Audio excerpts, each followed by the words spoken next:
The National Commissioner is here. It will be handed over to him to give a person responsible, that I guess will be General Skukune, to take us through numbers which don't look to be good at this time. Maybe working on that and the comparison going forward on the crime stats. Thanks, Chair, for giving us time. That by 9:30 we can leave so that we do our final presentation to the media at the later on of the day. Thanks, Chair. I can hand over to General Masimula to take us through with his team. Thanks, Chair. Thank you, Honorable Minister. Honorable members, we'll have the National Commissioner, General Masimula. You'll introduce the team that's going to talk, and then you may do your presentation immediately. Good morning, General. National Commissioner, good morning. Good morning, Honorable Chairperson and Honorable members, Minister of Police, General Minister of Honorable Chair, myself, I got the national head of PCI, the General PS. My apologies, National Commissioner. Your sound is a little bit hollow and an echo. I think it's the gadget you guys are using. There's a bit of an echo with your sound. Okay, thanks, Honorable Chair. Continue. Please continue, NASCOM. Okay, thank you, Honorable Chairperson. I was saying I have Lieutenant General Livinia with me, as well as the Deputy National Commissioner of Policing, Lieutenant General Musikili.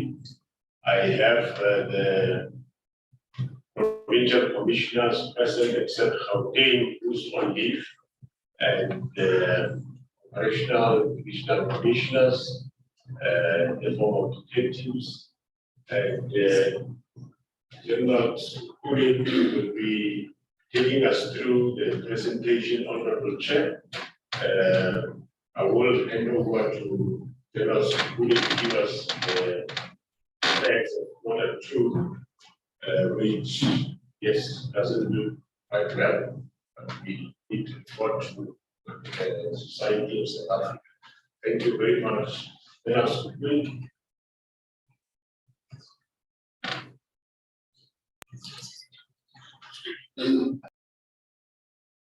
You may start.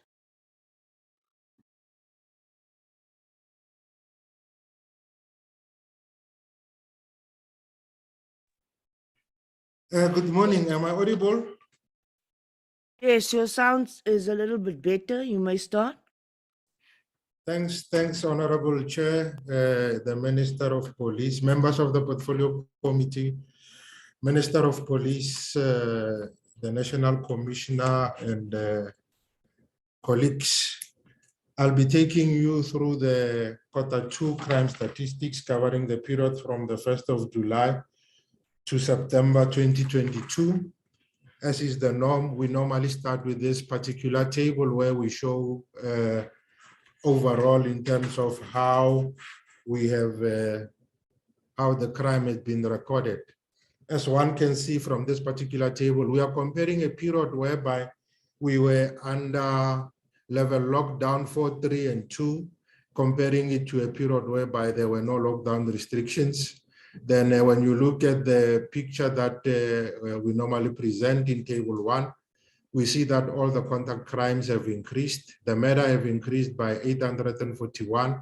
Sexual offenses increased by 1,319. Attempted murder increased by 998. Assault GBH increased by 5,626. Common assault increased by 7,252. Common robbery increased by 2,405. And robbery with aggravating circumstances increased by 6,932. Overall, the broad category of contact crime increased by 25,373. Now, if one go into the the breakdown of the sexual offenses that are made up of rape, sexual assault, attempted sexual offenses, contact sexual offenses, we see that the rapes have increased by 1,034. That is, in the previous comparative quarter, we had 9,556 rapes. In the current quarter, we have 10,590. Then going down to the subcategories of robbery with aggravating circumstances, which we have already indicated here. Let me just pick a laser pointer where we have just indicated here. We break down it here. We have a carjacking increased by 1,176. Robbery at residential premises increased by 452. Robbery at the non-residential premises 427. Robbery of cash in transit, we have 4 counts more. That is from 52 to 56. Bank robberies, we had 2 counts more from 1 to 3. Truck hijacking, we had 151 increase. That is from 410 to 561. Then when we take into consideration the mid-year population estimates and then apply these mid-year population estimates on the contact crimes using the 2021 mid-year population series, for the current quarter, we have murders having increased from 10 per 100,000 to 12 per 100,000. Rapes, it's 17 per 100,000. Attempted murder is 10 per 100,000. Assault GBH is 68 per 100,000. Common assault is 73 per 100,000. And common robbery, it's 20 per 100,000. Then using the mid-year population estimates specifically for the crime of murder and looking at the provincial comparison, we see that the Eastern Cape is the province with the highest per capita murder of 19.7 per 100,000, followed by KwaZulu-Natal with 16 per 100,000, Western Cape 14.5 per 100,000 at number 3, Gauteng at number 4 with 9.8 per 100,000, Free State at number 5 with 7.9, together with Northern Cape, they both share 7.9 per 100,000. Then Mpumalanga is 7 per 100,000, Northwest 6.3 per 100,000, and Limpopo has the lowest per capita murder of 4.5 per 100,000. Then completing the table, which gives us a summary at a glance, looking at the contact-related crimes, we have a decrease of 227 in arson, and then an increase of malicious damage to property of 1,633, and the contact-related crimes overall increased by 1,406. That is from 28,988 to 30,394. Then property-related crimes, we have a decrease in terms of burglary at non-residential premises of 3,180. That is, in the previous quarter, we had 18,777 to the current quarter of 15,596, resulting in a percentage decrease of 16.9. Burglary at residential premises increased by 4,601. Theft of motor vehicle and motorcycle increased by 1,216. Theft out of or motor vehicle increased by 3,325. Stock theft increased by 679, and the broad category of property-related crimes increased by 6,641, resulting in a percentage increase of 7.4. Then looking at the total other serious crimes, the increase there was 18,571 from 94,810 to 113,381, a 19.6% increase. Then the 17 community reported crimes increased by 51,991, whereby in the previous quarter we had 350,519. Currently we have 402,510. Then the crime detected as a result of police action, whereby the desired direction of change is an increase. We have increased across all the 4 categories of crime, making up crimes detected as a result of police action, with illegal possession of firearms and ammunition increasing by 692. Drug-related crimes increased by 8,732. Driving under the influence of alcohol or drugs, 3,112. Sexual offenses detected as a result of police action increased by 632. And total crime detected as a result of police action increased by 13,168, a 30.8% increase. Then looking at the monthly breakdown in terms of the 17 community reported crimes, and this picture is almost repeated across all the crimes, whereby we had the highest number of increases in the month of July. Similarly, for other crimes, we also had high increases in the month of July. For 17 community reported crimes, we had increases across the month of July, August, and September, with 28,565 increase in July, 12,596 increase in August, and then 10,830 increase in September for the 17 community reported crimes. And all the provinces have recorded increases with regard to the 17 community reported crimes. Then 17 community reported crimes using the volume to sort out the station. I'll go to the top five. The top five are made up of Cape Town Central, an increase of 1,273. Second is Honeydew in Gauteng, an increase of 613. Devon Central in KwaZulu-Natal, an increase of 260. At number 4, we have Johannesburg Central, an increase of 286. And number 5, we have Mitchell's Plain in the Western Cape, an increase of 307. So we have only 2 stations in the top 30 that have recorded decreases, and those 2 stations are both in the province of KwaZulu-Natal, with Phoenix at number 13 and Pinetown at number 15, both recording a decrease of 0.7 and 9.0% decrease. Then going into the breakdown of the contact crimes, again, the picture repeats itself in the month of July, where we had an increase of 17,339. In August, we had an increase of 4,054. In September, an increase of 3,980. And again, all the provinces recorded increases with regard to the contact crimes.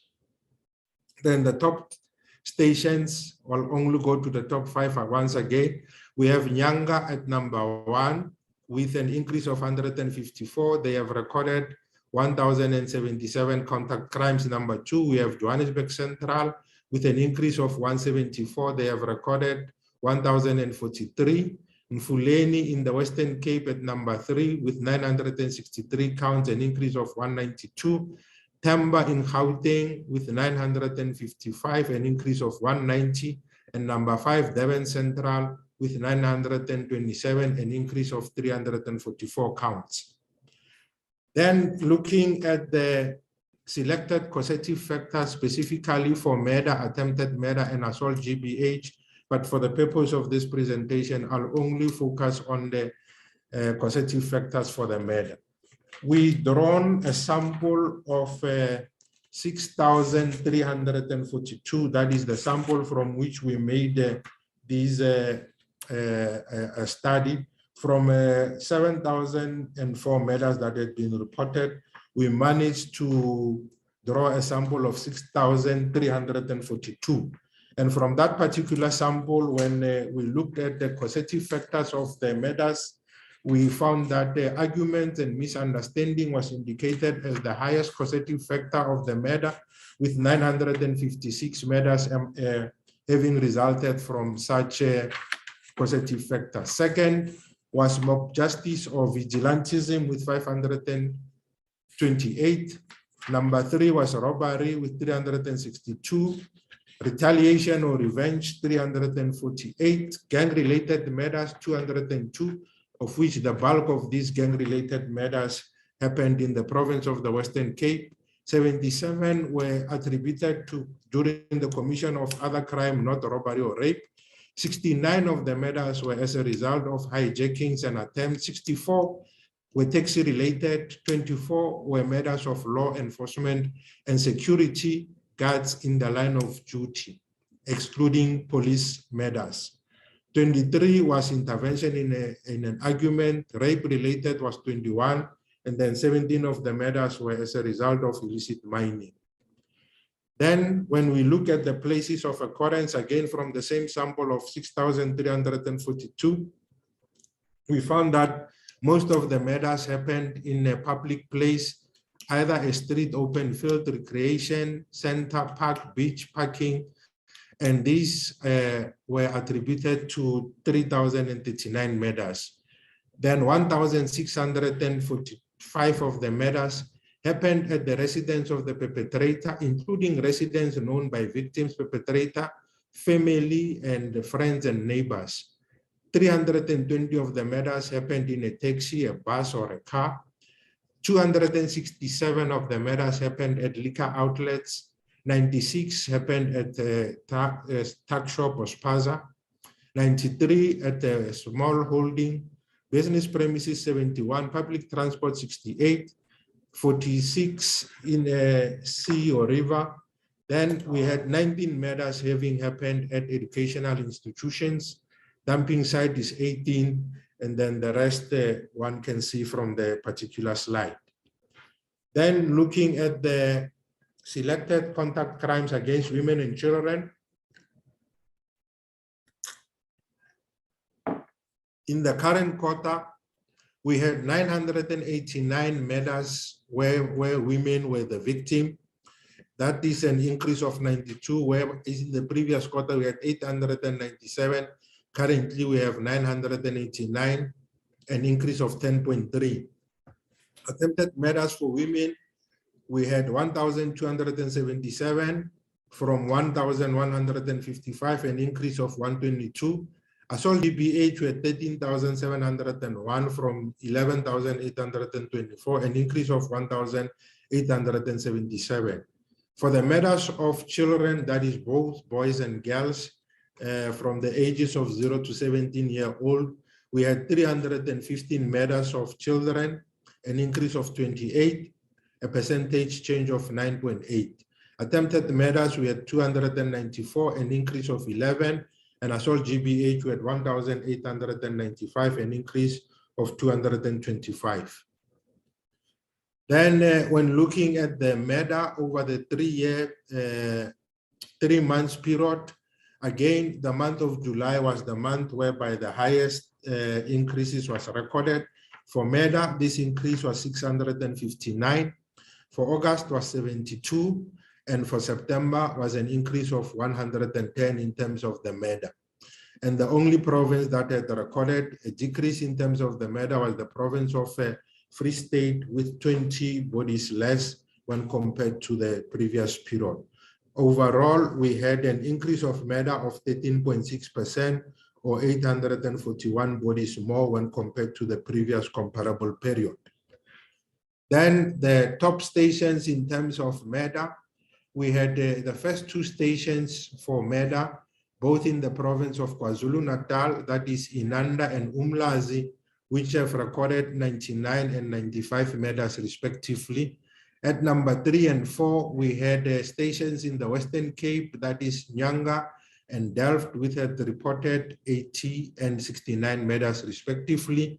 Then at number 5, we have Plessis Lyre again in KwaZulu-Natal, making up the top 5 murder stations.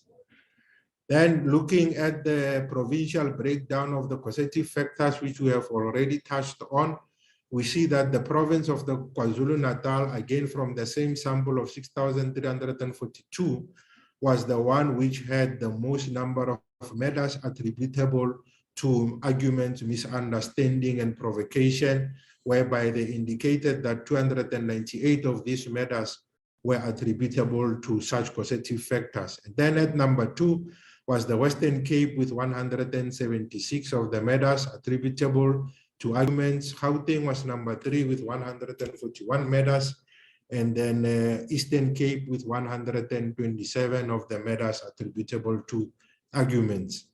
Then in terms of gang-related murders, which is number 5 from the top, we had 202 murders attributable to gang-related, of which the highest was attributable to the Western Cape, with 175 of the murders having or attributed to gang-related. Then number 2 was Gauteng province with 15, and the Eastern Cape with number 3 at 9. Rape-related matters were 21, and then we had 6 of these rape-related matters having occurred in the province of KwaZulu-Natal. Then the second highest was Gauteng province with 5 of the matters having been attributable to rape-related. And then the province of Limpopo and the Eastern Cape are both sharing number 3 spot with 3 of the matters having been attributable to rape-related. And then illicit mining-related matters, we had 17, and then 13 of these matters were in the province of Gauteng, and 4 was in the province of Limpopo. Then we also looked at the incidents which has resulted in multiple matters. This table on the top, it indicates the count of victims in one incident, and then going down, it indicates the province that had been reported. So in this instance, if one look at 2, we had 2 bodies that had been reported in 26 incidents in the Western Cape. So starting at the far right, we had an incident whereby 17 people were killed in one incident that was reported in the province of Gauteng. Then we had an incident whereby 7 people were killed in one incident, 1 in the Free State and 2 in KwaZulu-Natal, both in Plessis Layer. Then 4 counts, we had 2 in Gauteng, 3 in KwaZulu-Natal, 1 in Northwest. So in total, we had 578 victims having emanated from 250 dockets. Then elaborating further on those incidents, the 17 matters that occurred in one incident was the mass shooting that happened at the Mujalosa Tavern, whereby initially it was 16 people that were killed. Then subsequent to that, 1 other person succumbed to his injuries, and we subsequently updated the information to reflect that that mass shooting in total resulted in 17 people having succumbed to their injuries. Then we had 2 incidents in Marian Hill, whereby 7 people were killed. These are both in KwaZulu-Natal. When the 7 were killed in a house and the other 7 were killed in a spaza shop. 6 in the first incident died on the scene, and then the other 1 died in hospital. We also had an incident whereby in Gestel, whereby 7 people were murdered, and 5 of these people were farm workers, including the wife of the farmer and the stepchild of the farmer, having resulted in 7 victims killed in one incident. Then, when we looked at the weapon of choice in the commission of these matters, we found that firearms were most frequently used weapon, whereby it was indicated that 208 bodies was as a result of firearms. The second highest weapon of choice was knives with 930. Then matters of police officials. In the current quarter, we had 22 police officials that were killed. That is a reduction of 2 when compared to the previous quarter, whereby in the previous quarter, we had 24 police officials that were killed. Of these 22, 4 of the police officials were killed while they were on duty, and 18 were killed while they were off duty. The province with the highest number of off-duty police officers killed was Gauteng with 7, and the Western Cape with 4, then KwaZulu-Natal with 3. And then for those that were killed on duty, it is spread across the 4 provinces with 1 each in the Eastern Cape, Gauteng, KwaZulu-Natal, and the Western Cape. Then matters of farming community, we had 16 victims that were murdered in 10 incidents. In total, we have had 16 victims that were murdered when compared to 15 that were murdered in the previous comparable quarter, resulting in one more when compared to the previous quarter. The provinces of Free State recorded an increase of 1 in terms of matter of farming community. Then Limpopo, an increase of 2, Northern Cape and the Western Cape, each an increase of 1. These matters happened jointly with 6 were during a robbery at residential premises, 1 a robbery at business premises, 1 was also with an assault with intent to commit grievous bodily harm, and 2 happened together with the theft of a motor vehicle or motorcycle. Then rapes, again, the month of July recorded the highest increase of 1,086. Then the month of August and September recorded decreases of 12 and 40 respectively. Then the only province that had recorded a decrease in terms of the rape was the province of Mpumalanga, with 23 counts less when compared to the previous period. And overall, we had 1,034 more rapes when compared to the previous period, from 9,556 to 10,590. Then the top 5 stations, the leading station was Inanda, followed by Mthatha. Number 3 was Delft. Number 4, Lusikisiki. And number 5, Thohoyandou, making up the top 30 stations in terms of the rapes when you look at the volumes of charges that were reported in the particular province. Then when we look at the places of occurrence from the sample of 8,227, it was indicated that 5,083 of the rapes happened at the residence of the perpetrator or the victim, including residents known by victim, perpetrator, family, friends, and neighbors. Then the province of KwaZulu-Natal was the highest, which attributed the rapes to such places with 1,128. The second highest was the Western Cape with 1,022. The third highest was the province of Gauteng with 774 of the rapes attributable to have taken place at the residence of the perpetrator. 1,651 rapes happened in public places, street, open field, recreational or parking area, whereby Gauteng was the province which indicated that 300 of the rapes have happened at public places. The second highest was the KZN with 281. Then third highest was 264.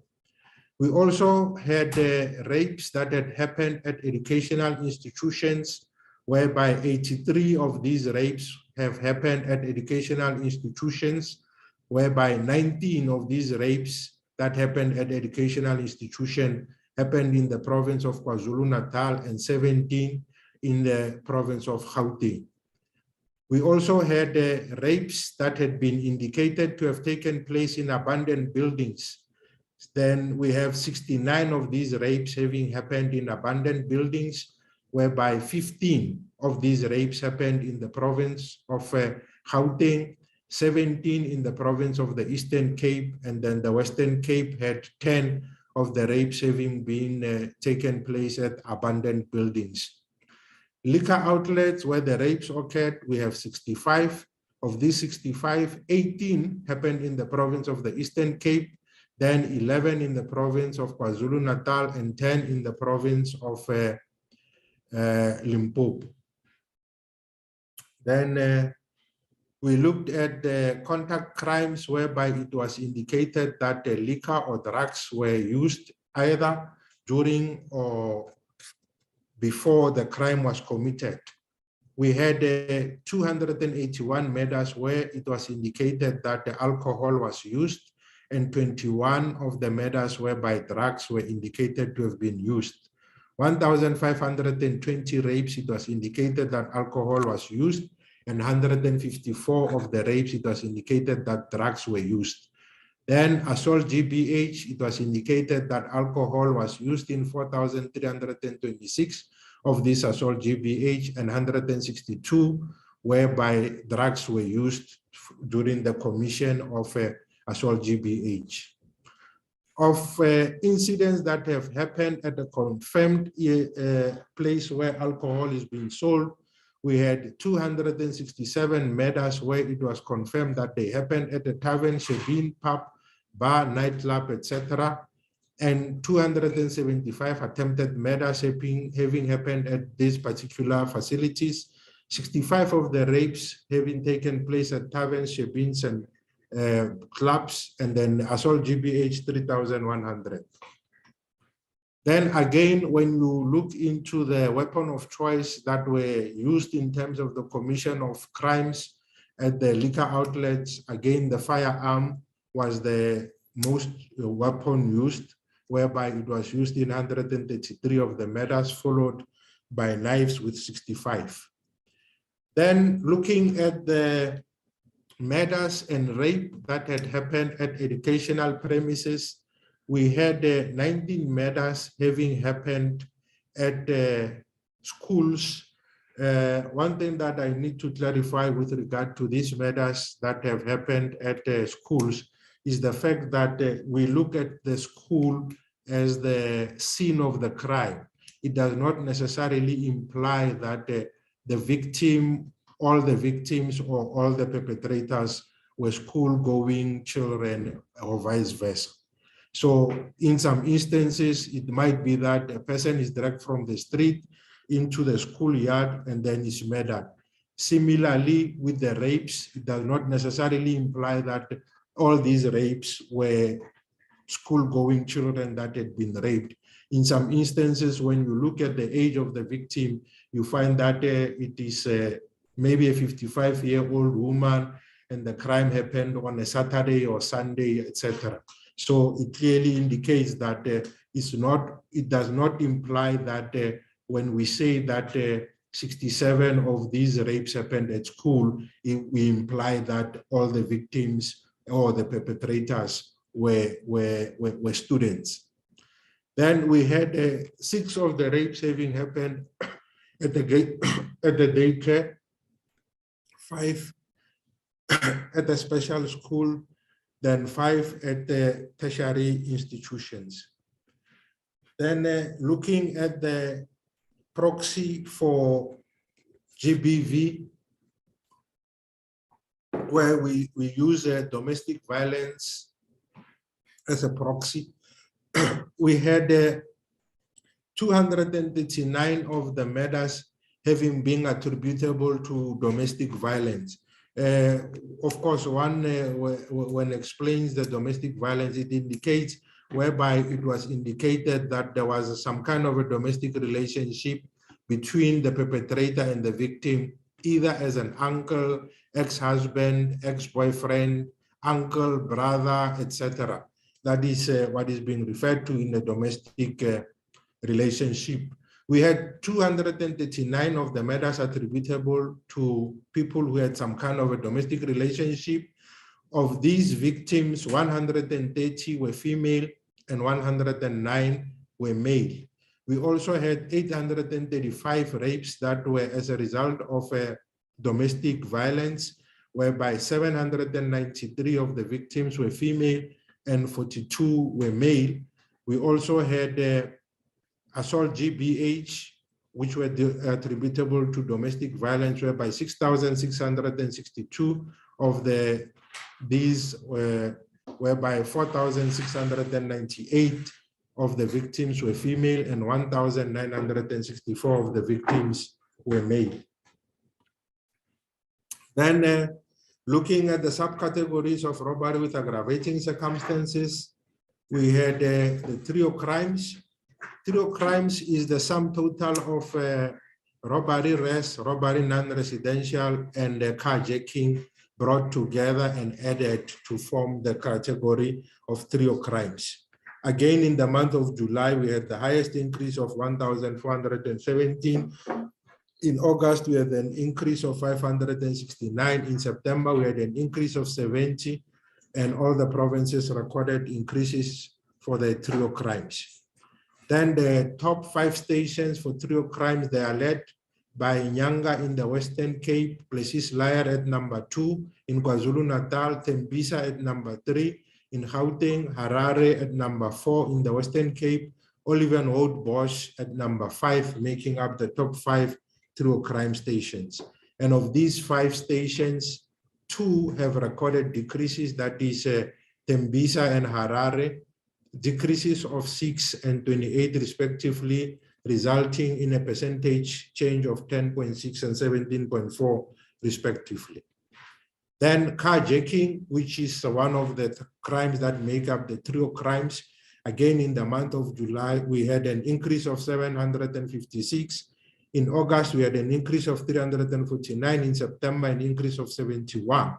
And the provinces that have recorded decreases with regard to carjacking was the province of Limpopo with 21 decrease, and the Free State with a decrease of 3. Then the top stations, the top 3 in terms of the carjacking were all in the Western Cape, led by Nyanga, Harare, and Philippi East. And the 2 bottom stations making up the top 5 was in the province of Gauteng, that is Pretoria West and Olivenhout-Bosch. And of these 5, only Harare, which is at number 2, recorded a decrease in terms of carjacking of 6 counts less. Then robbery at residential premises, again, the month of July, we had an increase of 300. In August, an increase of 104. In September, an increase of 49. And provinces that have recorded decreases in terms of robbery at residential premises are the province of the Western Cape with 83, followed by the Free State, a decrease of 27, and the Northern Cape, a decrease of 3. Then robbery at residential premises, top stations. The top 3 stations are all in the province of KwaZulu-Natal, led by Plessis Liar at number 1, KwaTuguza at number 2, although they have recorded a decrease of 25, Umlazi at number 3, an increase of 19. Then number 4, we have Tembisa, a decrease of 9 at number 4. And then Mpangeni, an increase of 14, making up the top 5 stations in terms of robbery at residential premises. Then robbery at non-residential premises, again, the month of July, we had the highest increase of 361. In August, we had an increase of 116. In September, we had a decrease of 50. The province that had recorded a decrease in terms of the robbery at non-residential premises was the province of the Eastern Cape, with 11 counts less when compared to a similar period. Then top 5 stations in terms of robbery at non-residential premises. Number 1 is Johannesburg Central, 2 Thohoyandou, 3 East London, 4 Pietermaritzburg, and number 5 Durban Central, making up the top 5. Then robbery of cash in transit, we had a decrease in the month of July, that is one count less. Then in August, we had an 11 count increase. Then in September, 6 count decrease. Overall, we had an increase of 4 cash in transit more than the previous quarter, whereby in the previous quarter, we had 52 incidents. In the current quarter, we had 56 incidents. Then the types of CITs, we had incidents whereby the blue indicates when the armored vehicle was on the road, and the green indicates where there was a cross pavement. We had 8 incidents in the Eastern Cape where the armored vehicle was robbed while it was on the road, and 2 while it was a cross pavement. In Free State, we only had 3 cross pavements robberies. In Gauteng, we had 7 incidents where the armored vehicle was on the road, and 8 cross pavements, and 1 at the retail merchant. Then in Mpumalanga, we had 4 when the armored vehicle was on the road, 2 cross pavements, and we had 3 in the Western Cape of cross pavements and no armored vehicle on the road, and retail merchant retail. Then in terms of truck hijacking, we had increases across the month of July, August, and September of 54, 66, and 31 respectively. And the only province that had recorded a decrease in terms of the truck hijacking was the province of Free State, with 7 counts less. Then the top stations in terms of truck hijacking was Delmas in Mpumalanga, and then from number 2 up to number 12, all the stations are in the province of Gauteng.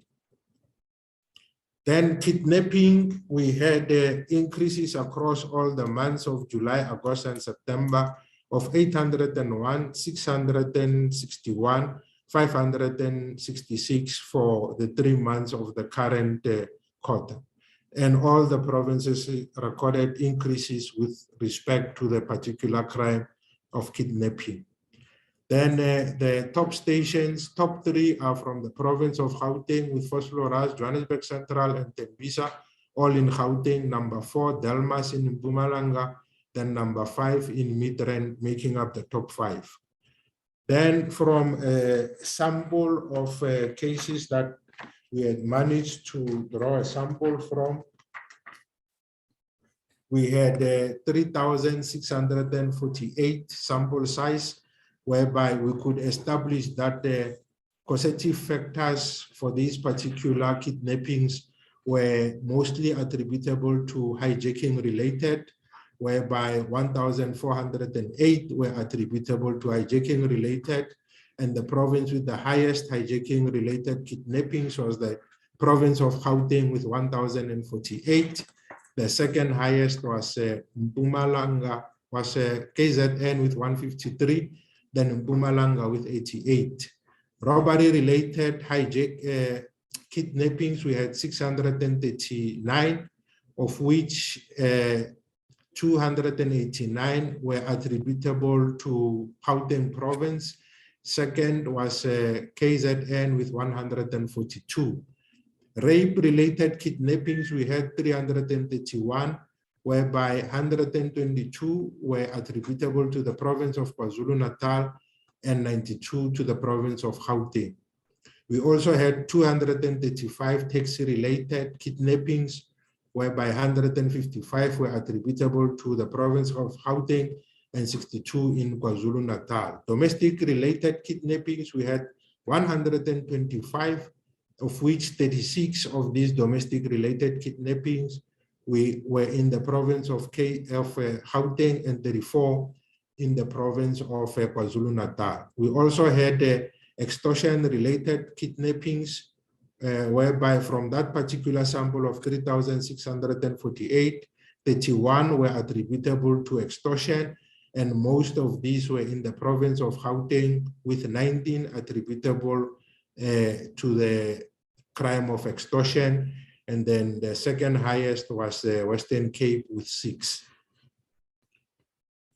Then property-related crime, that is the sum total of the burglary, arrest, burglary, non-arrest, theft out of motor vehicle, theft from motor vehicle, and stock theft. My apologies, Minister.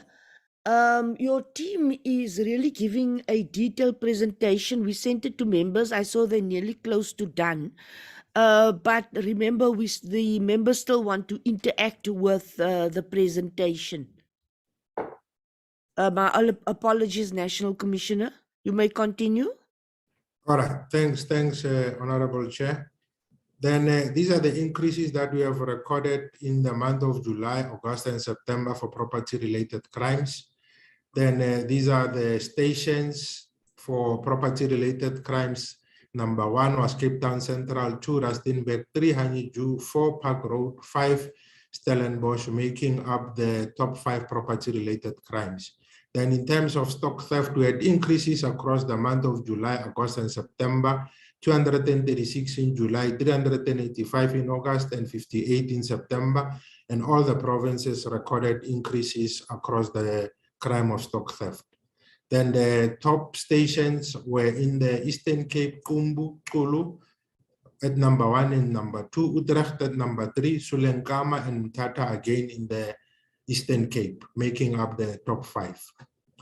Then we also had a core diversion, whereby these are unrests or public protests, whereby they were classified as either unrest or peaceful. And the most of these unrest happened in the province of Gauteng, with 44 of these public protests that were classified as peaceful, and KwaZulu-Natal with 390. This slide is brought in to show that these are some of the diversions that take away the resources of the police to be able to monitor and control the crimes, but they are now taken to monitor these public protests, and some of them end up being unrest resulting in violence. Honorable Chair, the next slide is the provincial breakdown of the respective provinces. I'm not sure whether the Honorable Chair would prefer that I stop the presentation here, or maybe I take each province, but only show the contact-related crimes. I'm subject to your direction, Honorable Chair. Thank you very much for that presentation.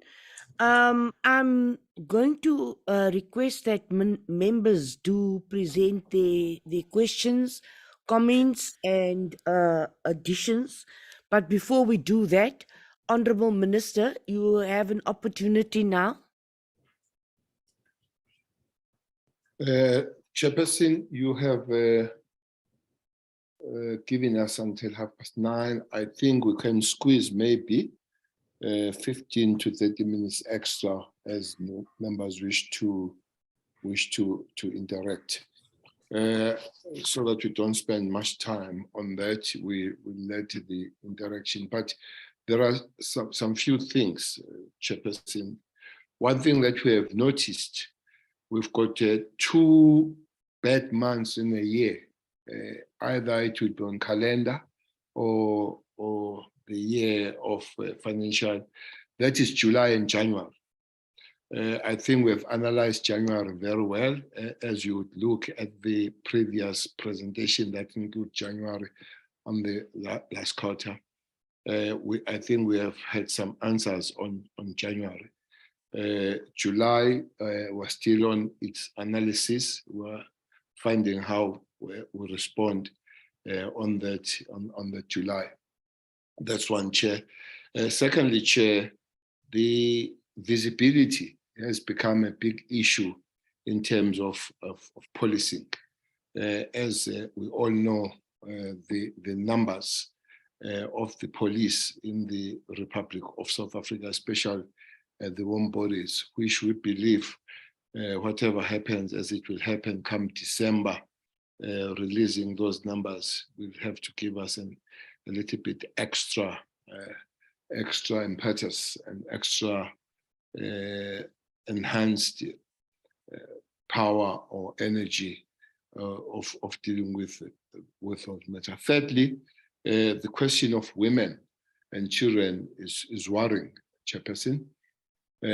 But what is more worrying on that level, especially rape, including murders, Chair, it's an unpoliceable way of these things that are happening.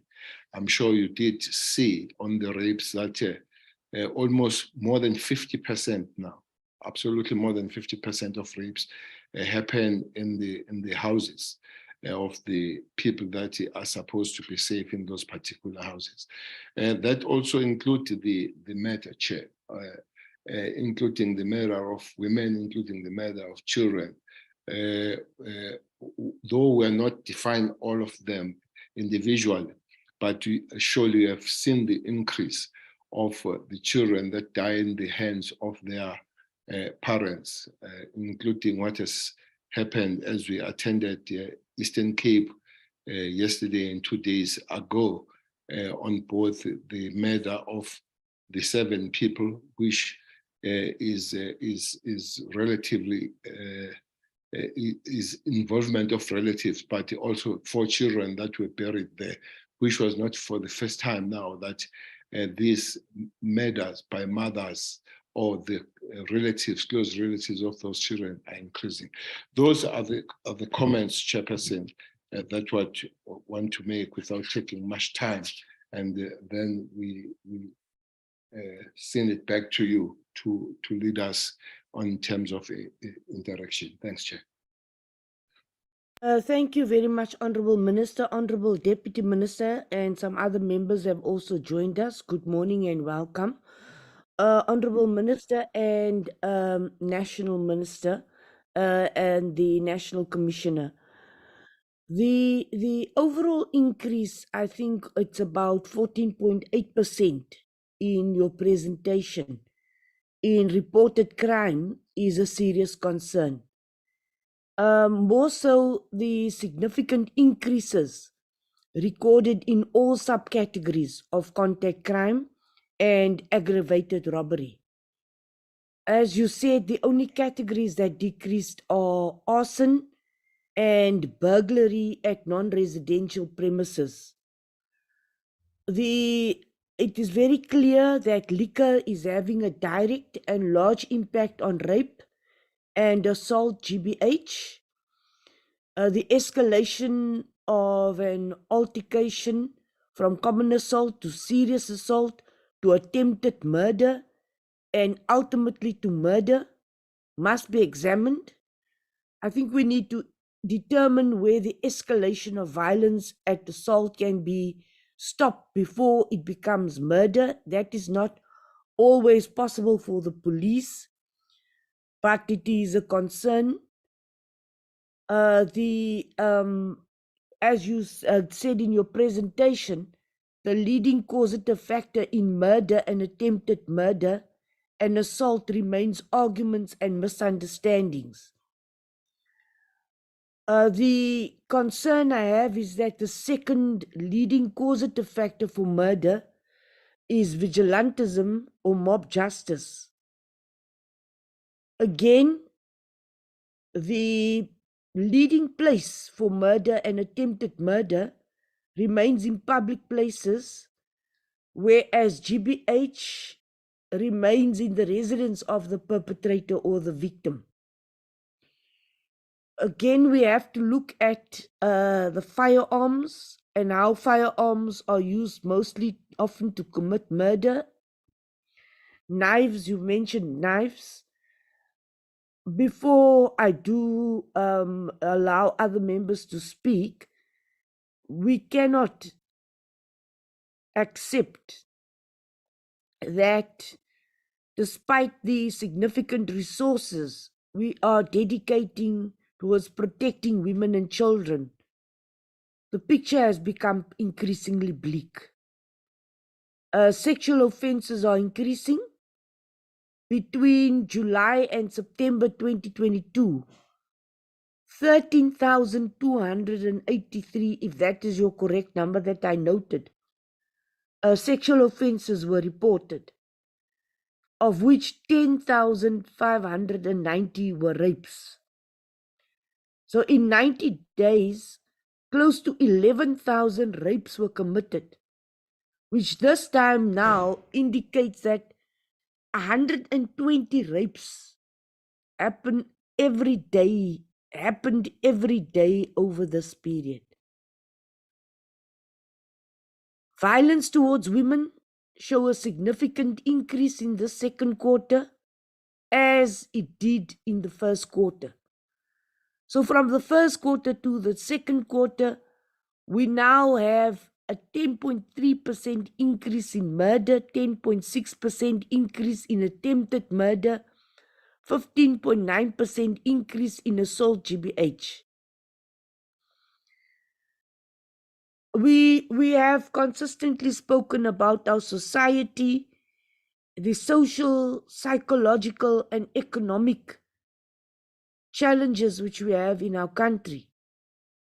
But in between July and September alone, almost 32,000 cases of domestic violence were reported, of which almost half were common assault. We are going into the 16 days of activism against violence of women and children, but there's a 9.8% increase in the murder of children. This is deeply concerning. In 90 days, just in 90 days, 3 months, 315 children were murdered in South Africa.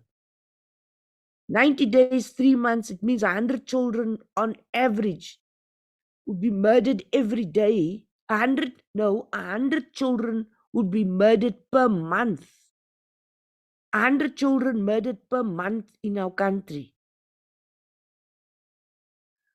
Thank you very much for clarifying the rapes, the figures of rapes at educational premises.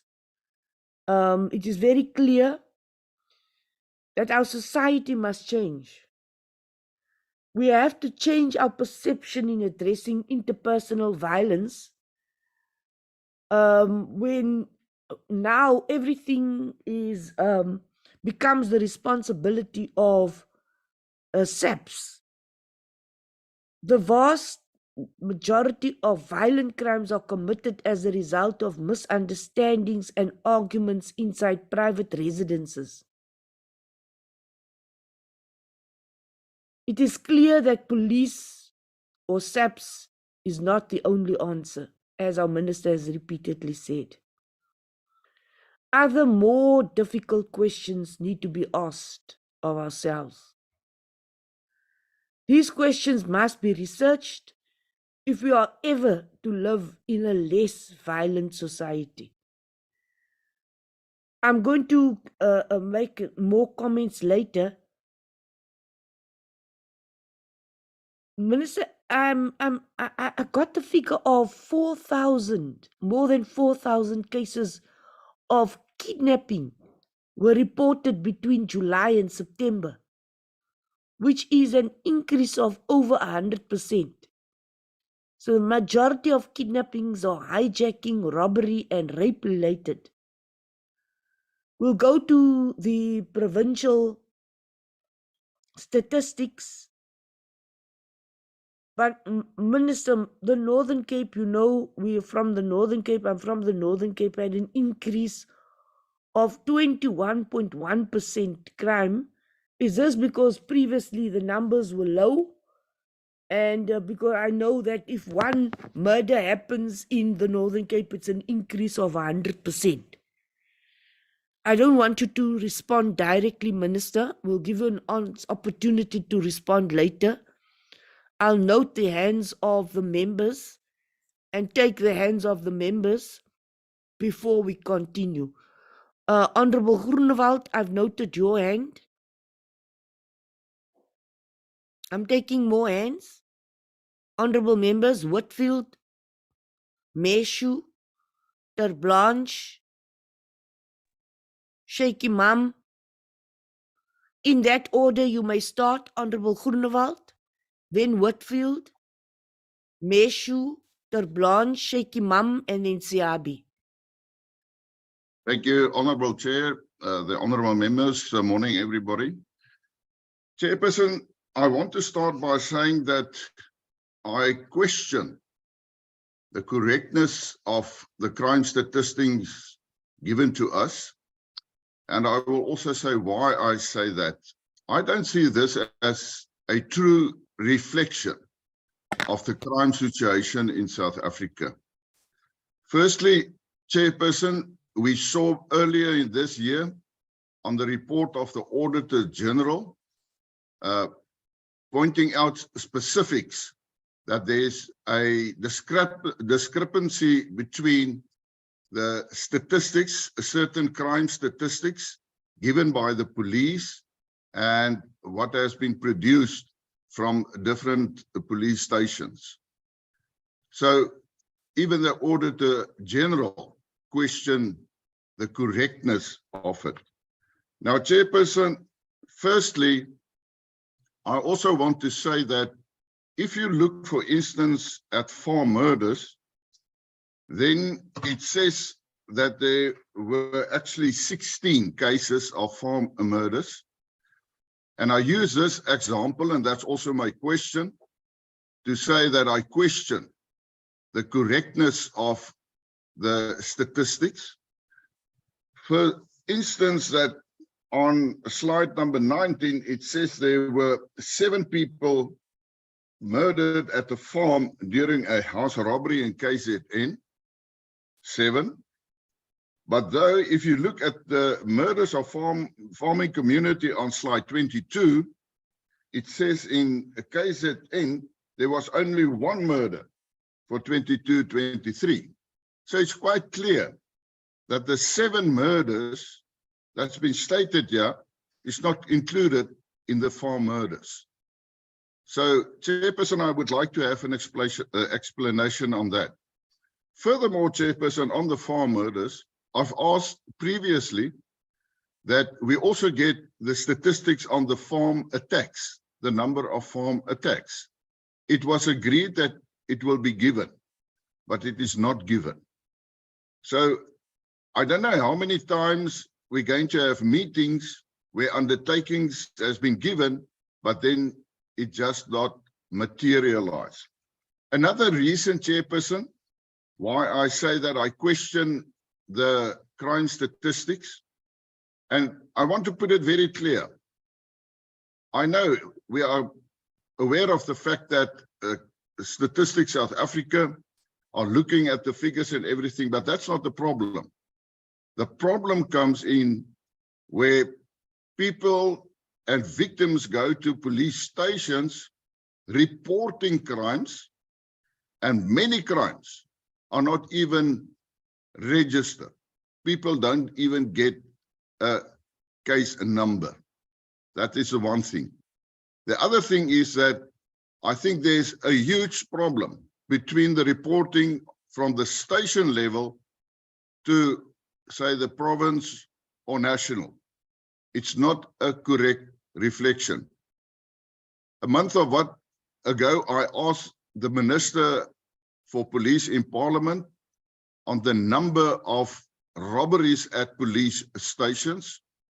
Well, firstly, what was disturbing that the Minister couldn't give me the answer immediately, and they've asked for an extension. Then after the extension, we got some figures.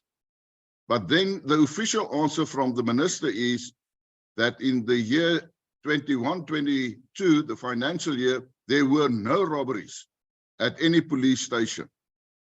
But it was in the newspapers that at Hottesdal, the police station was robbed. Now, these are practical, obvious, can I say, examples of incorrect crime statistics given officially from the Minister.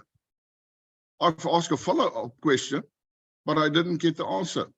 How is it that it is in the media that the Hottesdal police station was robbed, but the official answer of the Minister says that there were no robberies in that annual year? Chairperson, what is also quite disturbing, and I'm not going to repeat what you said, I agree with what you've said. If we look at the murder cases, we see that 7,004 murders occurred in this second term or second quarter. Now, if you add that up with the first quarter of this financial year, 22-23, we see that we already had for this period 13,428 murders. So we are halfway, Chairperson. If you look at the annual statistics, since 2011, there was a constant increase of murders in South Africa. And I say from 2011, that was after the World Cup in 2010, except in 2020, 2021. And that was because of the lockdown. Now, Chairperson, we are halfway through this annual year, and the figure for murders are already 13,428. So there's a good chance that it will be more than 26,000 by the end of this financial year. And Chairperson, I want to know, and that's my second question. My first one was on the farm murders. My second question, Chairperson, what is the police services and the Minister envisage to ensure that we deal with this crisis? Thank you, Chair. Thank you very much, Honorable Dr. Groenewald, Honorable Whitfield, and then Meshu. Thank you very much, Chairperson.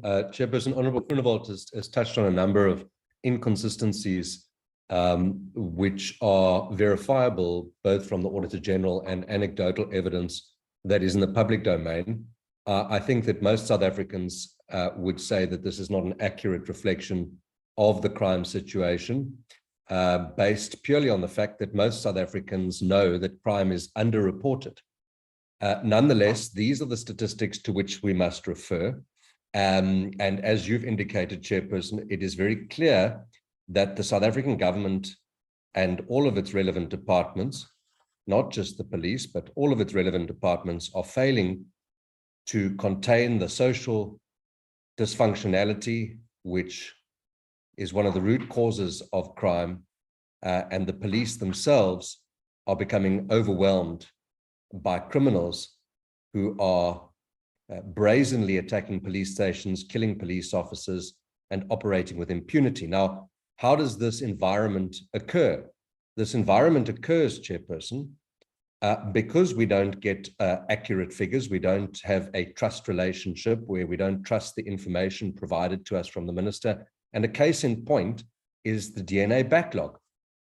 Chairperson, I can tell you with tremendous confidence that the DNA backlog, including all samples awaiting analysis, not just those that are registered as part of the backlog, but all of those case exhibits and samples that are part of the case exhibits awaiting analysis.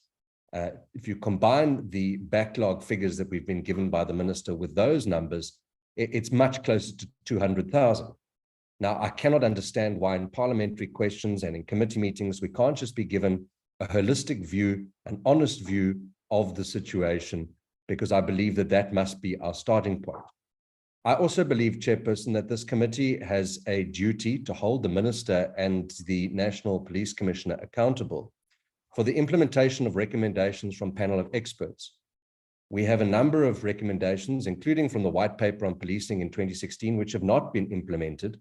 They simply ignored or delayed. We have no indication how the minister is turning SAPS around together with the National Police Commissioner in order to transform policing in South Africa to a genuinely evidence-based policing model where we can analyze the statistics to such an extent that we can deploy the correct resources and strategies to deal with crime on a location-by-location basis. And we see the same police stations, Chairperson, in our rural communities. We see the same police stations like Plesislar, Inyanga. We see police stations like Lusikisiki in the Eastern Cape and Mthatha, where violent crime is simply not being dealt with. And I think that we need to have a very serious look at the capabilities of SAPS to conduct its evidence-based policing based on its analysis, understand the patterns of crime in these local communities, and ask why those strategies that are supposedly being deployed are not being deployed. The failure of the rural policing strategy, which was launched to tremendous fanfare almost 2 years ago, Chair, in fact, 2 years ago, is simply a tick box exercise. We cannot continue to have tick box exercises. We know the crime situation in South Africa is far worse than the crime statistics reveal, but we need to start demanding actual, tangible deliverables from the police that are going to turn the situation around. We do not have any real meaningful improvement on a holistic basis that says that the police service in South Africa is transforming itself into a world-class, honest, professional, and evidence-based policing service. And I think that we need to take very serious note of the fact that government is failing to arrest violent crime in South Africa, that we will not have violent crime as the president committed to in his SONA if the situation continues. And I'd like us to really dive into these crime statistics as a committee, Chairperson, and get some really compelling research done ourselves as to the patterns of crime and why they're occurring, as the minister touched on in certain months, such as January and July, and for us to actually conduct oversight at these policing areas, which are constantly appearing in our crime statistics. Thank you, Chair. Thank you very much, Honorable Whitfield. Honorable Meshu. Thank you, Chairperson. Good morning to all members, colleagues, and the police. The picture, obviously, that has been painted today is depressing and worrying. One asks the question whether we will ever live in a society where criminals are not in control in some streets, because everything is increasing. Serious crimes are increasing. Should we conclude that the police are failing? Should we conclude that we'll forever live with these criminals causing havoc in our communities? Or what can the minister in particular tell us why we should not lose hope? Why shouldn't people of South Africa lose hope? What is going to be done that has not been done that is causing crimes to go up? When one looks at numbers for murders, we saw that about 320 murders took place in the mode of transport. I need clarity on this one. In the mode of transport, are the people murdered in public in the transport, or does it also have to do with the kidnappings that we are told are increasing? There are people who unfortunately have been kidnapped when they were stopped by criminals in police uniform. Nothing is being said about the impact and the crimes that have taken place because of criminals that were in police uniform. There are criminals who go into residential areas in police uniform. And when a police stands at the door, or a person stands at the door in police uniform, how can residents or owners or children or the family that sees a policeman at the door or at the gate in uniform say, no, I can't open the door for you? What can be done to safeguard our communities? Because people are being kidnapped, people are being robbed in their homes by people wearing police uniforms. When a person drives on the road and the police tell them to stop, or a person in police uniform tell them to stop, what advice would the police give us? What should an individual do when they are stopped by a car? It has a blue light, and the person driving it has what looks like a police uniform. Would it be, obviously, it would be criminal for a person not to stop. Some of them, unfortunately, would even be shot at. But how can an individual or a family in a car be assured that the person stopping us is genuinely a police officer? Because if they are not sure and they are not stopping when they're told to stop, then anything can happen to them. So the issue of misuse of police uniforms by the criminals, how can we be assisted when it comes to that one? The murder of children. It's heartbreaking that South Africa is also unsafe for children. I want to know whether when children who have been murdered are looked at and the matters are investigated, how many of such cases are Moody related? Because many of the children that have been found, we were told that did not have some parts of the body.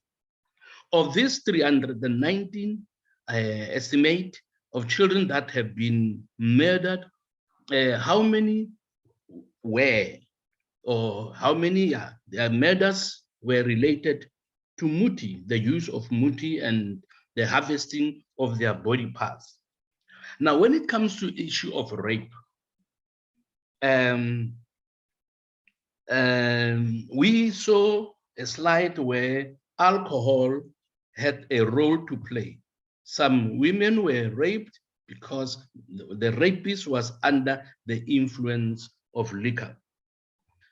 What I would want to know now is whether, particularly because most of these rapes happen at residences,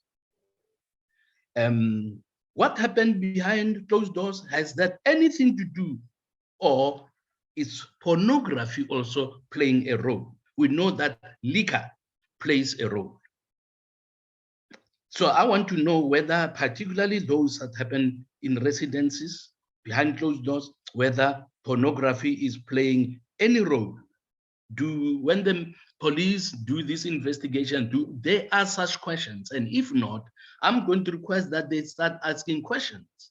Whether when that happened, was pornography involved in this? And if yes, how many of such rapes or rapists were influenced by pornography? And maybe the last one for now. Causative factors of murders. Now we heard that the majority of murders happened because of arguments and misunderstandings. Now on this one, I would want to know whether are there any signs that levels of intolerance are increasing in the country? This is something that also must be looked at. Are people becoming more intolerant and impatient? We know that obviously road rage happens many times when people are impatient. And obviously there's something that one day I will raise with the Minister of Transport about slow drivers sticking to the fast lane all the time. And you see somebody behind trying to pass and then you see two cars driving parallel, and the one behind obviously is provoked by things like that. But I would want to know specifically whether there is an element of intolerance that seems to be increasing in the country that are causing these arguments and misunderstandings to end up with murders. Thank you, Chairperson. Thank you, Honorable Meshu. Honorable members, could you please switch on your videos when you speak? The next is Honorable Tablanche. Chairperson, good morning and thank you. Chairperson, the honorable members that spoke before me covered quite a bit of ground. But I also want to start with the crime statistics, and how can we really trust that as a true reflection of the situation on the ground? Chairperson, we know, and we don't know exactly to what extent, but people quite often go to police stations and they are shown away. People go to police stations to report a crime, and then the people there are in no position to help them. So they are shown away, and quite a bit of people are not going to police stations anymore. This is really a very, very bleak picture that we heard today. Chairperson, if I listen to the minister and to a certain extent, and I do agree with him to a certain extent, he said that quite a lot of these crimes like rape and assault and whatever is happening, at people's residences, and the police obviously, according to him, don't have, much control over that. Chairperson, I don't want to focus on the things that the police are doing wrong today. I want to focus on the things that they can change, and they don't do that.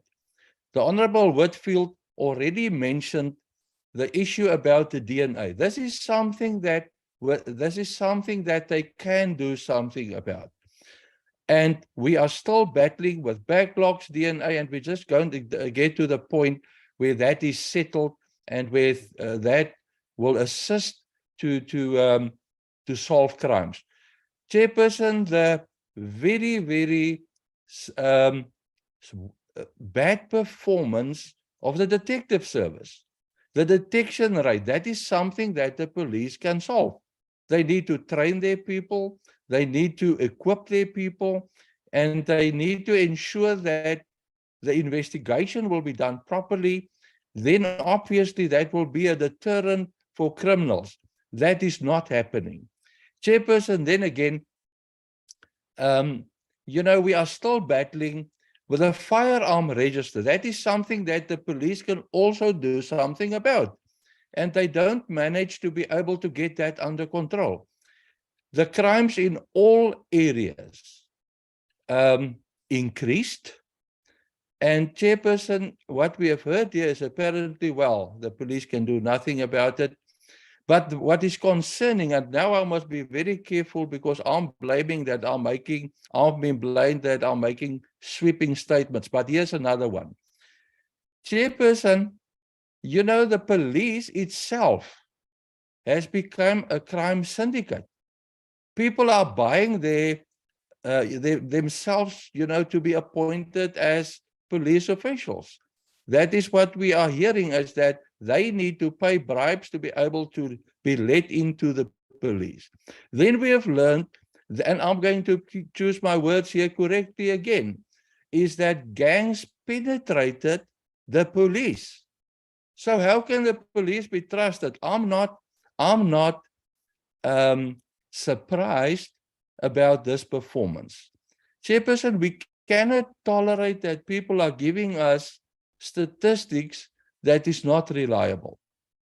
The police must remember that you know, there is a term proactive policing, and the police are supposed to be the active partner, leading the community. It's about community policing, but the active partner has a very, very special role to play, and we don't see that. Chairperson, kidnappings was mentioned, truck hijackings, and so we can go on. The murders of children, women, etc. My question is, Chairperson, when are the police going to start dealing with the things that they can change?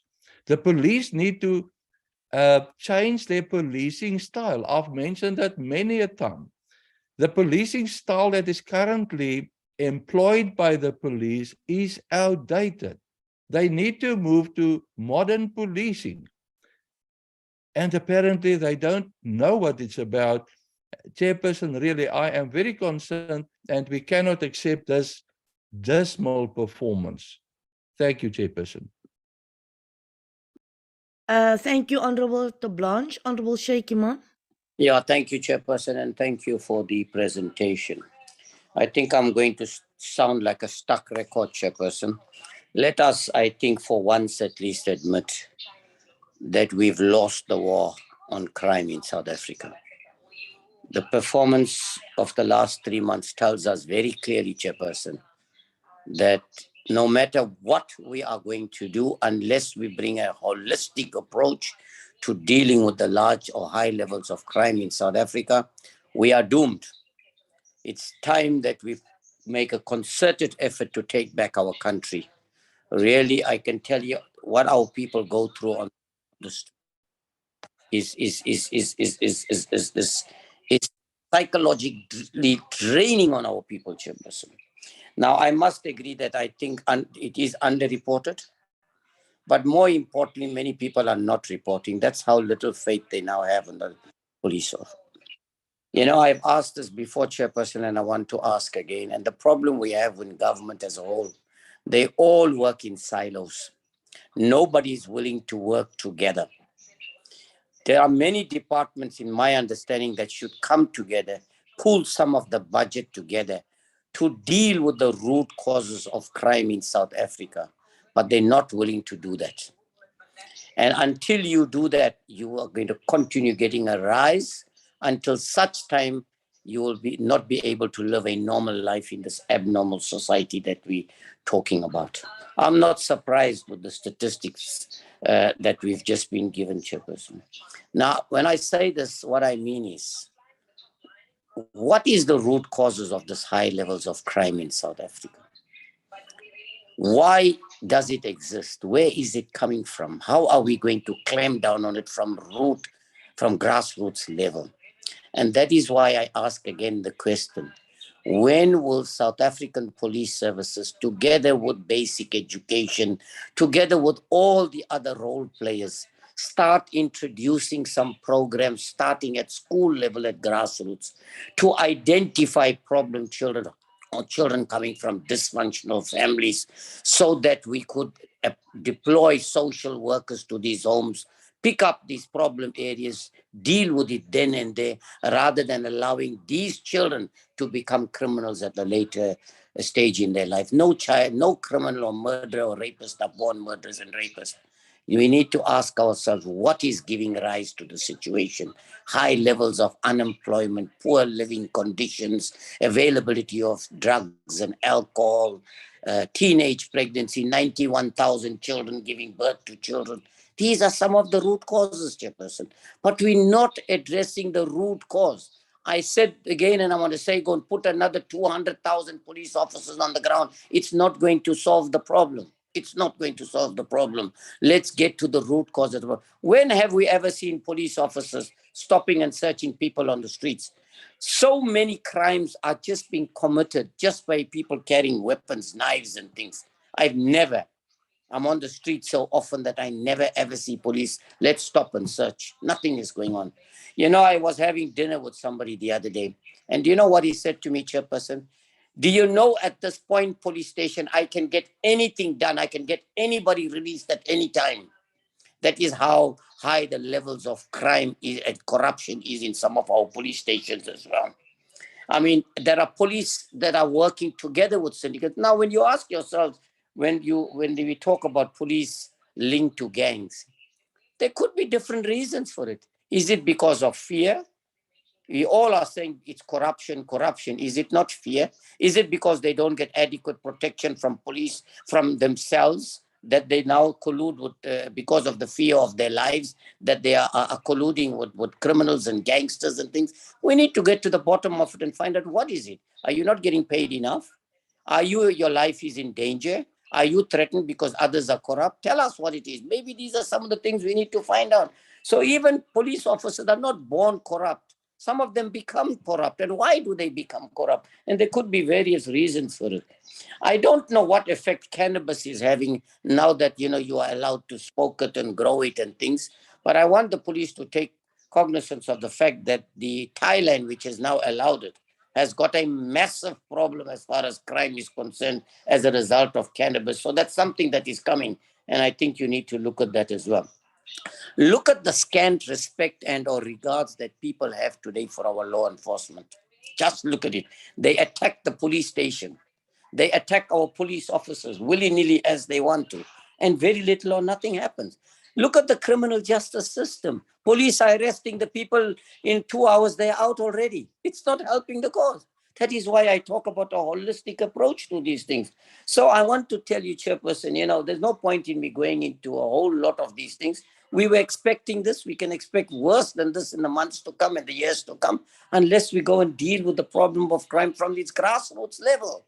So we can blame the police, and I'm not defending the police, but what I'm saying is, can we take collective responsibility to deal with these problems? We sometimes argue that the Western Cape is better governed and better run, but the statistics in terms of crime says something else. So what is it that we're not doing or we're doing wrong there too? We need to be able to sit down, all of us, put our differences aside and find solutions. I want to ask the minister particularly to tell me, how many detectives have you got available in these hotspot police stations? Do you have enough capacity to deal with the number of crimes? I've heard some of the detectives sit with 200 dockets at a time. Can you do justice with 10 dockets? How are you going to do justice with 200 dockets? Visibility, yes, there is no visibility. And what you need is to bring back that reservist system. We want to just roll out grants and grants and grants. Let people be more productive. Why not give them a stipend now and roll out some of these people for the purposes of visibility? Where is the cooperation and coordination with even the security industry? It's not there. Do you ever find metro polices or law enforcement in some of the metros that they got willing to work with South African police services? No. When last have we heard, Chairperson, of raids? There should be a raid day in and day out in different areas to eradicate criminals once and for all. Is it happening? No. We find one or two that takes place, and then we don't find anything taking place for another 6 months. There is some successes, particularly with the Hawks, and I must commend them. They've made some real breakthroughs, but they can't be the only one that's doing the work. So I think, we need to come together. And the only way we're going to achieve this is by getting all these relevant authorities together to be able to put a comprehensive plan, get more people on the ground instead of giving them those grants, like I have said, give them stipends, bring them in so that we can expand on this program of trying to root out crime once and for all. Otherwise, you're not going to. When I talk about on the schools and things, then you can see what a great percentage, Chairperson, of these crimes are happening in homes known to the perpetrators, in their own homes. But if you identify those dysfunctional families at an early stage, you'll prevent those things. You'll prevent those children from becoming crimes if you pick it up timelessly. We're not doing these things, Chairperson. I'm going to stop there for now. Thank you, Chair. Thank you very much, Sheikh Imam. Before I bring in Shembeni, Honorable, did you have your hand up, Honorable Siabi? Because I no longer see your hand. Your hand was up I have before my- Shembeni. It was up before, but I'm covered, Chair. Okay, thank you, covered. Honorable Siabi. Honorable Shembeni, and then Honorable Majosi. That will be the last, and then we'll ask for responses. Yeah, thank you, Chairperson. Good morning to the Honorable Minister, the National Commissioner, and all protocol observed. Chair, I'm nearly covered by some of the speakers or the honorable members, but I wanted to start with the so-called now crimes and sentences in SADC, because now to me, it seems as if South Africa is the playground of criminals. And this thing that is happening here in South Africa is not happening in Swaziland. It's not happening in Mozambique. It's not happening in Lesotho. Now, everybody is coming here, is doing whatever he or she pleases and goes back to his country and live just like that. Now, that is where everything starts.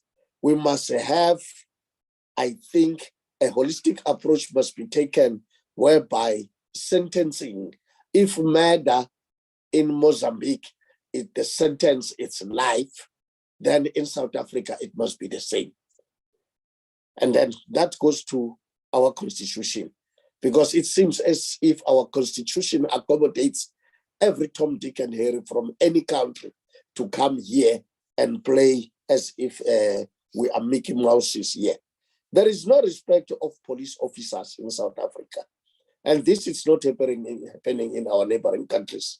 You can't see that. Even in Swaziland, here, just nearby, police officers are being respected. More members in the so-called now offices than on the streets. We've got a lot of members in offices in the SAPS of today. We're dealing with computers and everything.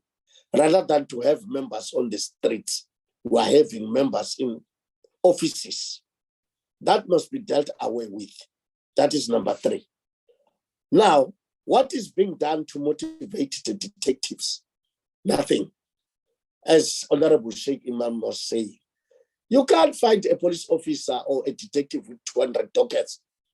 No, it can't be. At least 50. When it's 200, that person does not know the so-called now the suspects or even the complainants. How do you give back to the complainants? Because you have got more than you have to. Now, is there anything that is done to motivate them, like overtime, standbys, and promotions? No, nothing. Useless police officers sitting in the offices are being promoted for nothing. That's why we have cried that we can't have so many generals in the South African police. Why is that? How much is being spent to these people, those generals and brigadiers that we are having? How much are we spending on them? Rather than to spend the money in recruiting the young ones that will hit the boots on the ground and be all over those streets. Now, the crime statistics are said to be manipulated. Yes, it's true. We've seen this, or we've heard that now when Mpumalanga was regarded as #1 province. Officers also from Mpumalanga mentioned that no, it can't be. Those statistics are being manipulated. We don't know, because that came out of hatred of the provincial commissioner or what. but that was said by officers working in the very same province. What is the meaning of that? It means they know something. And if they know it, what is it? Now, fourthly, the justice system. Did SAPS engage justice system in terms of looking at the sentencing? You see, we cannot have people now carrying firearms like sweets or bread in South Africa. Nothing is happening. We can't have that. So, Chairperson, I think now the South African Police Service must meet with other sister departments in order to deal with the sentencing of the possession of unlicensed firearms. You can't say 3 months. Because now in all those crimes that we're talking about, we've seen in the stats that firearms is there, is the most modus operandi or whatever exhibits that are being used are firearms. So we can't have firearms looming our streets just like that without something being done. And the backlog also in the CFR is also the main cause of these things. So we can't be having such things. The liquor issue also, liquor board. And then when you ask the police about the closing of the taverns and all this, they will tell you that no, this is not our mandate. This is the liquor board's mandate and all these things. But yes, and also these DPOs, they are telling the owners that the police are not going to do anything, even if they find that you have not closed your tavern in a prescribed time. Don't worry, nothing is going to happen because they are taking bribes, chochos, from the tavern owners. This is the main cause of this crime. Because you find children in those taverns. Firearms are in those taverns. Late closing of those taverns are causing those rapes. But nothing is happening. Nothing is being done. And because now these people are being told that police are not going to do anything. This is the duty of the liquor board. What is liquor board to do with this thing? Now, what I'm trying to say, Honorable Minister, is that we must look at this thing. If we can say the opening and the closing of the taverns, it can be the responsibility of the police when they go around doing their patrols. If they find out that you have not closed your tavern during a specific time, they must close it down forever. Because you can't close it, you as the owner. The police must close it down forever. That is going to help us. But now we must have some certain legislations that are going to help us to deal with that one. I don't know how long is it going to take, because now the J534, it's nothing. Nothing is happening with that one. They tell them not even to pay it. And the last time I've seen police officers being delegated to deal with J534s, it's the late in the 90s, I think in 1995, 1996. So, in the issue of Honorable Shembeni, that must be your last input now, and then I'll take that Honorable. is the last one, Chairperson. Thank you. In the issue of the murders, that more than 5 people have been murdered, we've seen this happening. Do we have arrests in those cases? How far are the investigations in those cases? We can't be having 7 people being killed in a house during the mourning of their loved ones and nothing has happened, because there must be a clue or some sort of knowing who are the causes of these things, the suspects. How far is the investigations in those cases? Thank you, Chair. Thank you very much, Honorable Shembeni. Honorable Majosi is the last one.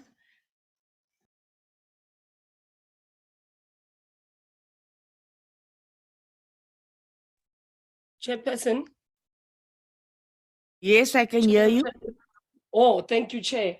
Can I please have my video off because I have a problem of network. We've got load shedding. Yes. Mine would be a very short, Chair. Firstly, in terms of the visibility of SAPS, we do see. In fact, as a member of parliament in my area, I do see the visibility of the SAPS. The problem is one. What is the purpose of the visibility? Because when they make roadblocks and so forth, the purpose is not to catch criminals, to detain those who are supposed to be detained, but the main purpose is to take bribes and let criminals have a leeway when it comes to. So we, in our own system, as I had said before, that we need to deal with our own system. It's not going to work that every time maybe we have problems, and then we want to then say it's not a matter of visibility. We do see police officers every day. We do have roadblocks every day. But our problem is that what is the purpose of those roadblocks? Because if they would tell us that in roadblocks that they do every day, how many criminals do they catch? How many criminals do they detain all the time? You'll find that it's a very, very low number. But we do have these visibilities. So my problem is that we've got roadblocks, but the purpose of these roadblocks is to take bribes. And the biggest problem that we have in our police system is the police stations themselves, the status of the police stations, the tribalism that is there in the police stations. I mean, I've experienced so many cases where because this one speaks this type of language, then they are able to get away with anything. And then this one, because does not speak the same language as this one, then that person will be detained, not even finding out what really happened. Now, what lacks most in our police station is the detectives. The detectives we have now are just a scam because they don't do due diligence on their respected description of work that they should be doing. So that is what we are faced with in the status of our police stations. And the bribe of cases, we will never win this war up until we clean up the system itself, because you'll find that there was an illegal firearm in that case, but now because there's this officer that can be bought, and then that docket will disappear or something will happen, and then they are able to talk about it because money has been taken out. But for as long as we have that chairperson, we're not going to be able to win this war of crime. We're not going to win the war of putting behind people who are supposed to be in jail. So it is a mess. You go to Moroka police station, it's the same. You go to Foslora station, it is the same. So there's no difference in all these stations in different districts. It's the same. It's as if they came from a same school of thought and of saying that how should they do bribes and how should they treat cases in terms of tribalism. So once we are able to deal with that in our own system, we'll be able to conquer the war of crime. But for now, for as long as we have police officers who think that they must take bribes from people who are not going to survive this. And it has happened in the Moroka police station. It has happened also at Vosloorus. It's cases that I have that have been dealt with, and wrongly so. Number 3, Chair. The recruitment program of police officers. I would really want to understand how does the recruitment of police officers, the process itself works, because the process there, something that is happening in that process that is it's not correct, because the people that they are bringing in, they don't have the the passion of being police officers. It's as if they are just there to have their salaries. They are just there for employment's sake. So how do they get in? In that process, I think there's something wrong that happens in that process, because it can be that the police officers that they've been employing how many police officers a year, and you don't see any change. So what is it that they are coming with in this training? What happens? Or are they brought in by people that they know who are inside, and then automatically think that everything will work according to their favor? So I think the process also of recruiting the police officers, we must look closely to each person. There is something that happens that is not correct. I would want to understand, Chairperson. I saw that I know that they're in one umbrella, but they report in Joburg, maybe there are other decisions that the JMPD would do. Maybe I don't know if they would know as the SAPS and also the minister. There are golf T-shirts of JMPDs that they wear recently in Johannesburg. These golf T-shirts, they are navy, but you can see with any criminal can go and print that golf T-shirt. And so what is the significance of that T-shirt of JMPDs, so that you don't get stopped by anyone wearing that golf T-shirt of JMPD, and only to find that it's criminals who are going to hijack you? Because we are going to face those cases, because I've seen these JMPDs with these golf T-shirts roaming around in Johannesburg. But I'm not sure how then do we identify that this is a JMPD, and maybe this would be a golf T-shirt that would be worn by a criminal, because it's their uniform. So it becomes a predicament. It's also a problem that maybe people will face in terms of being hijacked and criminal activities being done in many houses and so forth with those T-shirts. So I would like to know the golfer T-shirts that they have. What is the resemblance that we can then say that this is the significance of the golfer T-shirts? And also to ask Chairperson, we heard that JMPD cars were repossessed by Avis. Will it is it true? Will it have an impact in the police department? Because which means now they must do a double job. If there are no cars of JMPD that would be on the streets, which means the SAPS will be needed in accidents, in everything that will be happening.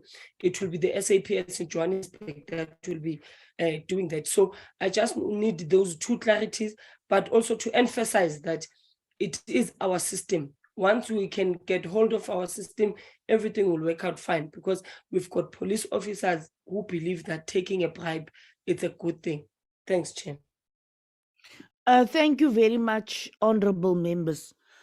Honorable members, I've given you all the leeway to ask all your questions, make all your comments, and you do realize that we have used quite a bit of time to do that, but I allowed you to do this so that you could express yourselves.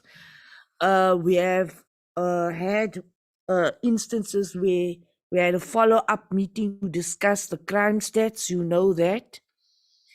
And it's very clear that we may have to do so again.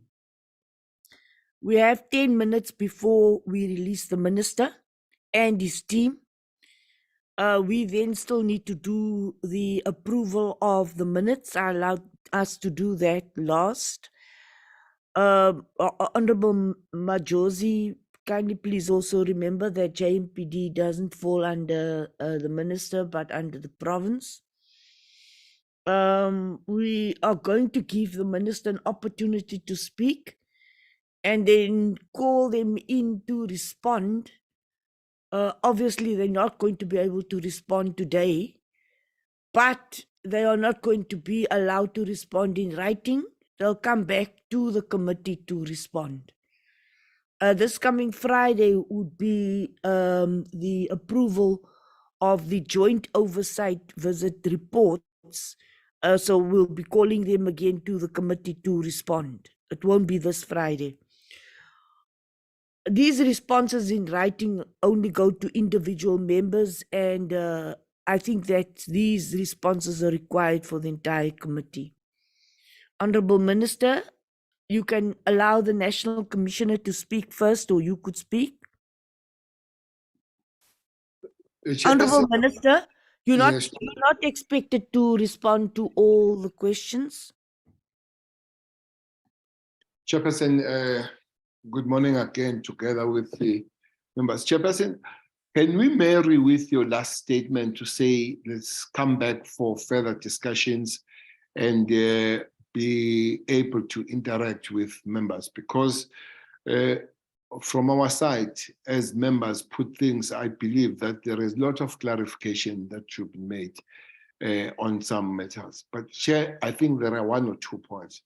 I cannot take the sweeping statement made by Honorable Majosi to say that police go for roadblocks for bribe. That's insulting to the police. That is insulting to good members of the South African Police Service that are doing the job, that are arresting criminals to make them 33. That prisons, Chairperson, are 33.3% overpopulated, with more than 7,000 people doing life. Those are the honest members of the South African police who are killed because they're doing their work, who are shot and killed by criminals who do not sleep, Chairperson, who they cross the townships in the middle of the night. I've been with them every Friday, Saturday, they don't know their families every weekend. It's an insult. I don't know where that statements come from. Indeed, individual members of the police will be bad. They are bad Aprils, and we'll deal with them. They are arrested, as it has happened in Umkomazi, that 2 members have just been arrested for killing the councillor and killing other people. But Chair, I want to expand on that one. This thing of police corrupt and police penetrated by criminals, and that based on the judgment of Western Cape is wrong. I hope the members here, they go and read paragraph 70 of that judgment by Turan. I know that at least one member has read that, Honorable Whitefield. I know he has. But all members must go and listen what the judge is saying. Judge does not talk about the police only that are corrupt there. He talks about the corrupt police that are colluding with gangs there. He talks about judiciary.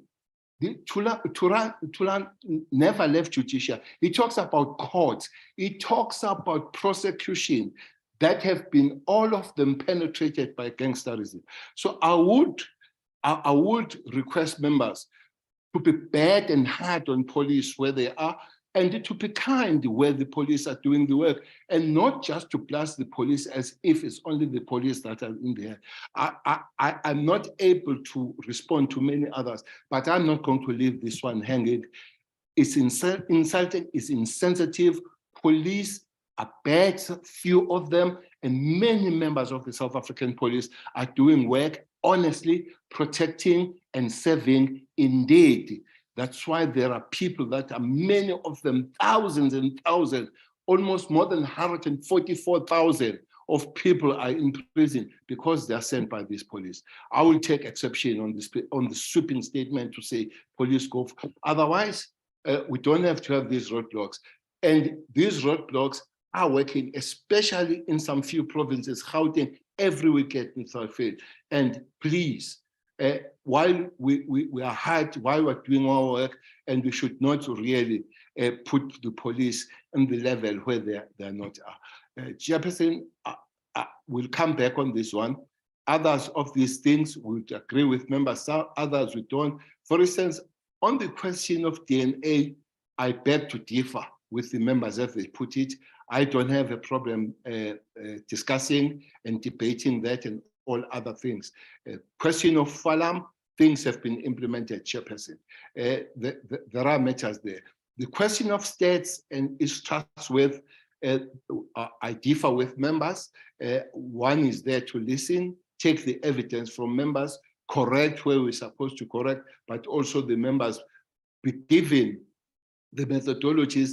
And I must remind members on this one, we are working with the statisticians, South Africa, that we have subjected ourselves to work with them so that while there is this not trusting and all that, but we have a leg to stand because there's a situation in South Africa, the SG himself that we work with.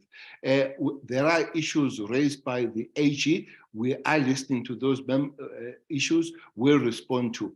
Chairperson, it's unfortunate that we did not have enough time to respond, but we'll definitely make ourselves to sit down and debate and discuss these matters. Concede where we are, but also ask the members to listen and get proper facts on some of the issues. Thanks. Thank you very much, Honourable Minister. Indeed, we do require a debate on the crime stats. This is for the presentation. We will have scheduled a debate, not a debate in Parliament, but an engagement in the Committee on the Crime Stats. Honourable Minister, I'm not going to let the National Commissioner speak off to you. I'm going to allow you and your team to leave, and then the committee will continue with its business of the day. That is to approve the minutes of last week. Honourable Minister, good luck with the release of the crime stats to the public. Thank you very much for addressing the committee at such an early hour. We appreciate it. And please indicate our appreciation to all the men and women in blue for the work that they do. Yes, they do have difficulties. The committee understands their difficulties. We support them. And there where we see weaknesses and gaps, we will certainly mention them. But that doesn't take away the respect and support we express towards the men and women in blue. Thank you very much, Minister. Thank you very much, Chair. Minister, you are released. Thanks. Thank you, Chair. Good luck, Minister. Good luck, DM. Good luck. Thank you.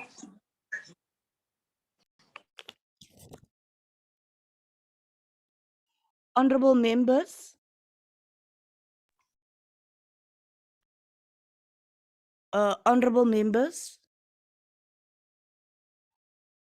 Could I accept that the agenda, I didn't do the adoption of the agenda. Could I accept that the agenda was adopted so that I can continue with the minutes? Could I have a proposal? I didn't do this because of time.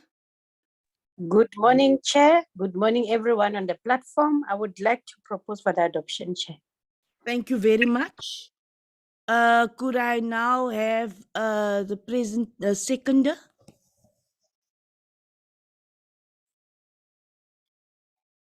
Could I have a seconder, please?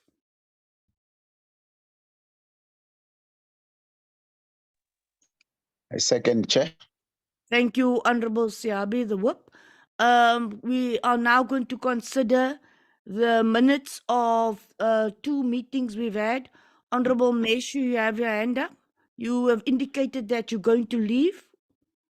Yes, Honorable Chairperson, I'm going to attend PC on international relations. Thank you very much for your participation.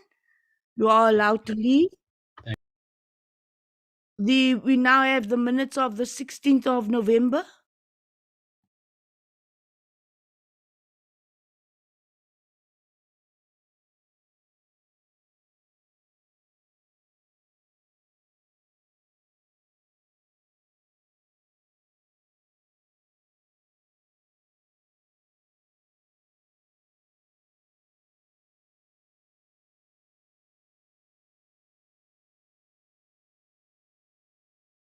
Honorable members, do I have a proposal for adoption of the minutes?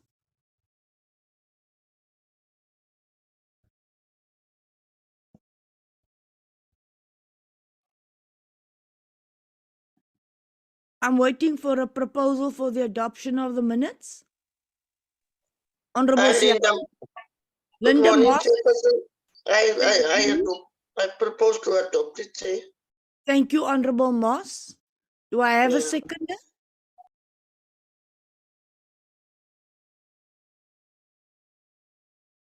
Do I have a Honorable second? Honorable Honorable Shambeni. Shimbeni. Thank you, Honorable Shimbeni. Could I have the next set of minutes, please?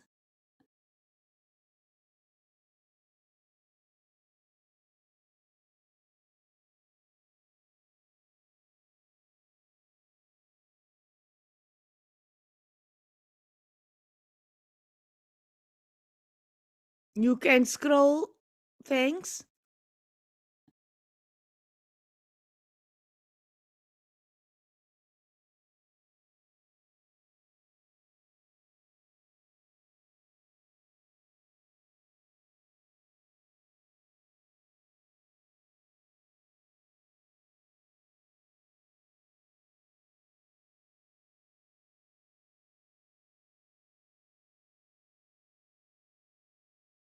Thank you, honorable members. Do I have a proposal for the adoption of the minutes?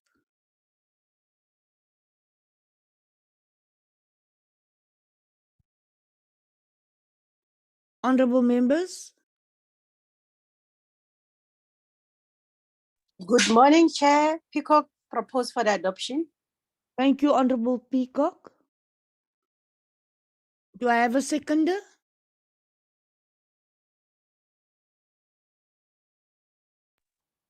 Linda Moss, seconded, Chair.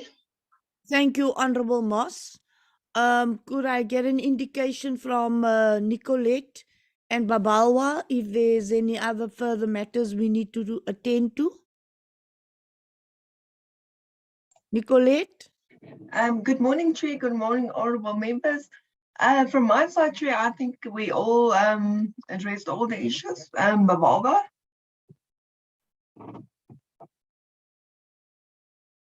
Babalwa? Chair, I'm covered by Nicolette. Thank you. Thank you very much, Nicolette and Babawa. Thank you very much, honorable members, honorable Whip. Honorable members, on Friday, we have to approve the reports of the joint oversight visits. I'm sorry that we couldn't do it today, but it's not our meeting. It's the meeting of the Committee on Minerals and Energy. But those of us who have attended the oversight visits have to be part of that meeting to approve the joint reports. Honorable Whip, do you have any additions? No, I'm fine, Chair. Thank you very much, honorable members. That brings us to the end of the business of today.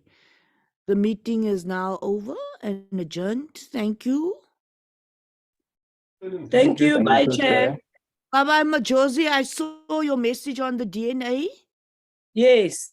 Thank you. Thank you, honorable Thank members. you, Chair. Bye. Thank you. Bye. Recording